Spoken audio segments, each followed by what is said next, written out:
रोहतक के एक साधारण किसान की बेटी हिमानी देसवाल ने हिमाचल प्रदेश जुडिशियल सर्विस का एग्जाम पास करके अपने सपनों को पूरा करते हुए जज बन गई हैं। हिमानी की इस कामयाबी के बाद उनके पैतृक गांव और आसपास के क्षेत्र में जश्न का माहौल देखने को मिल रहा है।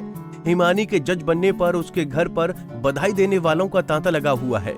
बुलंदियों को छूकर हिमानी को कैसा लग रहा है, आप उसकी जुबानी सुने। अनिल गरेवाल और रविंदर गरेवाल, जहाँ तक तैयारी की बात है तो it was all the dream of my father. He was like that I really want to make my daughter judicial officer. तो वहीं से शुरुआत हुई। 8th क्लास में उन्होंने मुझे बताया था कि आपको जज बनना है। तो तभी इतनी समझ नहीं थी, लेकिन डिसाइड तभी हो गया था कि मुझे जज ही बनना है। तो 10th में जाकर रिस्पॉन्सिबिलिटी समझ में आई that what is the real meaning of being a judicial officer. After that, in 11th, 12th, I took commerce stream, and then I got admission in BLLB in MDU Rohtak, and I'm very proud that the city of education from Rohtak itself, I have done my graduation in law.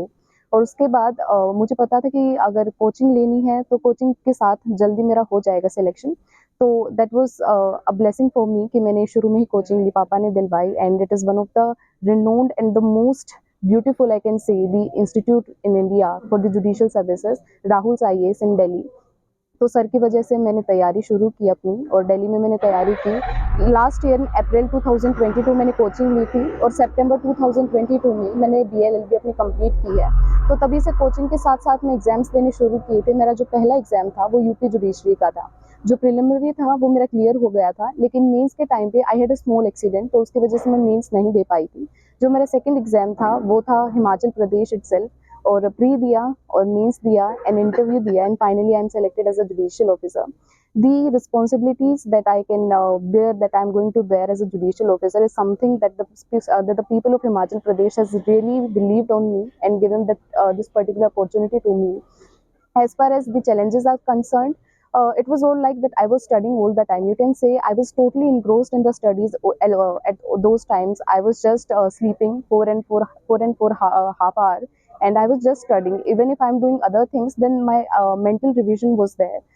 As Rahul sir told in Rahul's IAS, my coaching institution. So this way I have prepared, and answer writing for means, these are the basic things that I have done. And finally the interview was there, and the Honorable High Court Justices were sitting in the interview, and they were like that you are a daughter of a farmer, and you are giving such a good interview with so much confidence.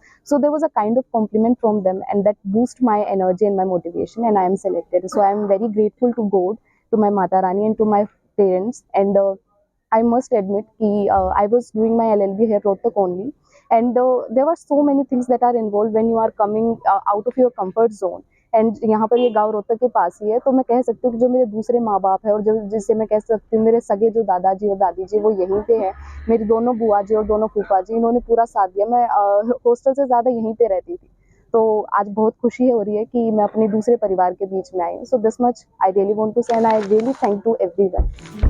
Himani अपने सपनों को पूरा कर सके, इसके लिए उनके माता पिता ने उसे खूब पढ़ाया लिखाया, और आज उसकी मेहनत रंग लाई है। हिमानी उन सभी लड़कियों के लिए प्रेरणा है जो आगे बढ़ने से पहले ही रुक जाती हैं। रोहतक से सोनू भारद्वाज, पंजाब केसरी टीवी। हमसे जुड़े रहने के लिए हमारे YouTube चैनल को सब्सक्राइब करें और नई वीडियो की नोटिफिकेशन के लिए बेल आइकॉन को दबाएं। अगर आप ये वीडियो Facebook पर देख रहे हैं तो लाइक जरूर करें और ज्यादा से ज्यादा शेयर करें। धन्यवाद।